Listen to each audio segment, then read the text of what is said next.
In this guide, I'm going to show you how to fix your Switch 2 if the system update isn't working. This is Miguel from Just Pause, and before we get into this guide, make sure to like the video and subscribe to the channel with all notifications on for more content like this. It really does help out the channel and we'd greatly appreciate it. If you have any questions, just ask them down in the comment section below. I'm going to be doing my best to reply to every single comment down there. First, make sure the console is connected to the internet by going to your system settings and going to Internet and pressing Internet Settings. You can then reconnect to your Wi-Fi if necessary.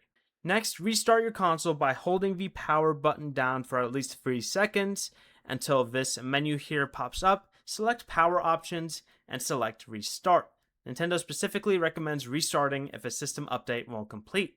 But once it turns back on, go back to your system settings, go all the way down to system and select system update and try the update again. If the download is stuck, close any game that's currently running by highlighting it on the home menu and pressing X and close. Downloads can pause while certain software is open. You can also restart your router and move the Switch 2 closer to it before trying again.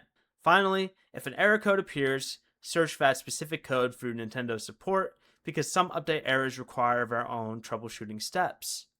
Before you leave, remember to like the video and subscribe to the channel with all notifications on for more content like this. It really does help out the channel and we'd greatly appreciate it. And if you did have any questions, just ask them down in the comment section below. I'm going to be doing my best to reply to every single comment down there. Peace.